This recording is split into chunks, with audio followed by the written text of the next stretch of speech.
Episode 5, Fort Valley, Part 2, The Letters, October/November. The first letter came a week later. Geneva found it in the mailbox when she got home from school. Her name in neat handwriting, a Fort Valley return address. She took it to her room and opened it carefully. Geneva, I keep thinking about what you said. That running feels like escaping. I think I understand that more than I said on Saturday night. Pre-law feels like that sometimes, like I'm running towards something my father wants more than something I want. But I don't know what else to do. The firm is his legacy, and I'm his son. And those two facts feel like they should add up to something, but lately they just feel like weight. You asked me what I'd do if I could do anything. Nobody's ever asked me that. I think I'd teach history, maybe, or coach track. Something where I could help people become what they're supposed to be instead of what someone else expects. What about you? If running wasn't the goal, if it was just the vehicle, where would you go? David. Geneva read the letter 17 times. Then she wrote back. David, I don't know where I'd go if running wasn't the goal. I've been running my whole life. It's the only thing I'm good at. But I think if I could go anywhere, I'd go somewhere quiet.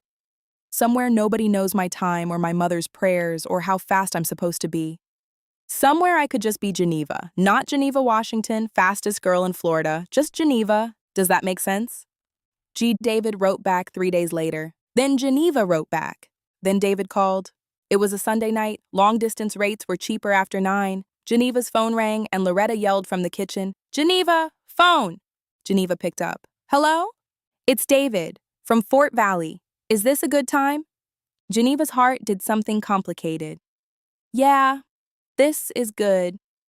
They talked for an hour, about classes, about families, about what it felt like to carry other people's expectations. David called again the next Sunday, and the Sunday after that. By mid-November, Geneva was counting days until she'd see him again. Coming in, Episode 6, Fort Valley, Part 3, Thanksgiving and December. Episode 6, Fort Valley, Part 3, Thanksgiving weekend plus December plus the call. Thanksgiving weekend.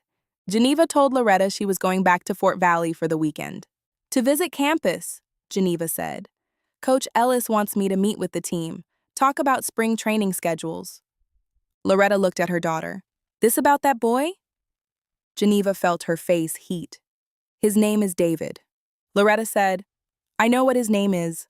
You say it in your sleep. Mama, you being careful? Yes, ma'am. I'm not talking about your heart, I'm talking about your body. You being careful with your body. We're not, Mama, we're just friends.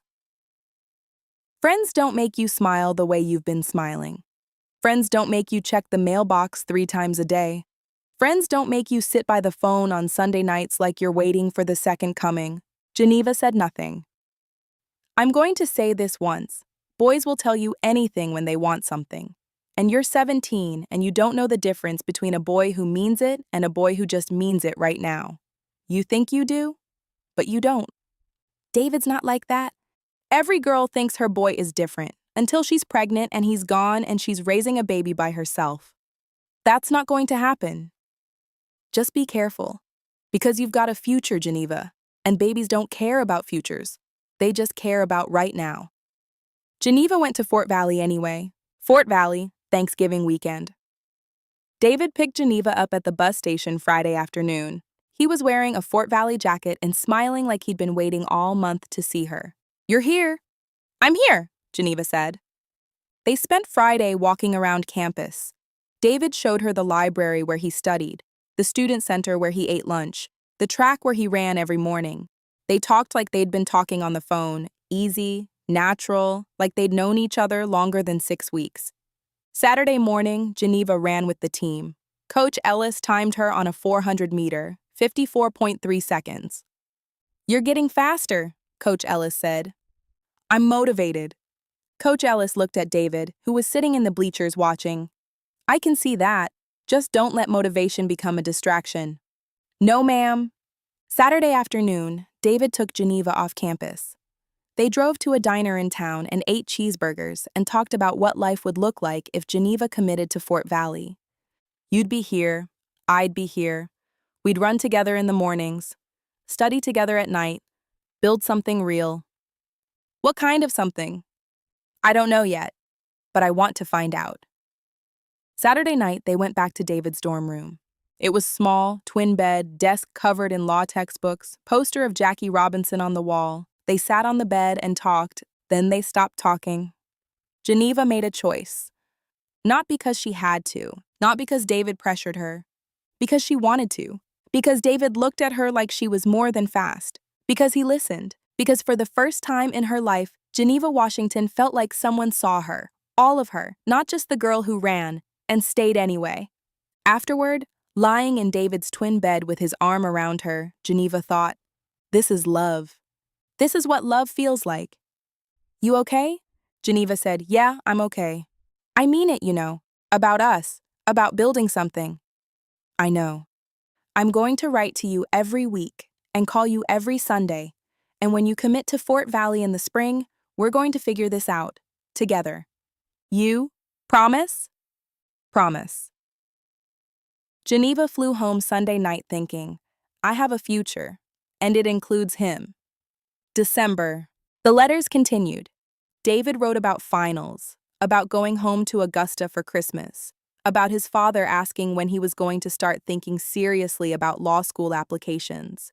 Geneva wrote about training, about Loretta asking if she'd made a decision about Fort Valley, about the scholarship offer sitting on her desk waiting to be signed. They talked every Sunday. On December 13th, Geneva's period was 2 weeks late. On December 15th, she took a pregnancy test in the bathroom at school, positive. On December 16th, she took another test, positive. On December 18th, Geneva called David, the call. David answered on the second ring. Hey, I was just thinking about you. I'm pregnant. Silence. Then, what? I'm pregnant. I took 2 tests, both positive. Are you sure? Yes, I'm sure. More silence. Okay, we'll figure this out. I'll come to Miami. We'll talk to your mom. No. What? You can't come here. You can't tell anyone. You can't. David, you have a future. You have law school. You have your father's firm. You have everything planned out. And you have a scholarship. You have a future, too. Not anymore. Geneva, don't do this. Don't shut me out.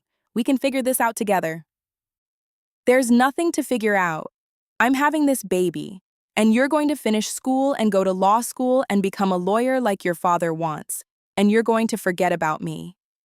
I'm not going to forget about you. You have to. Geneva, I'm not ruining your life, David. I'm not calling your father and telling him his son got a girl pregnant. I'm not taking you away from everything you're supposed to be. I'm handling this myself. You don't have to handle this yourself. I want to help. I want to be there. I don't want you there. Silence. Then David said, quietly, You don't mean that? I do mean it. Don't call me again. Don't write. Don't come looking for me. I'll be fine. The baby will be fine. David, you just forget about me, okay? Geneva, please. Geneva hung up. She sat on her bed and cried. Not because she didn't love him, because she did. And love, Geneva had learned in 17 years, meant protecting people from the weight you carried, even if it meant carrying it alone. Up next in episode 7, The Track Star.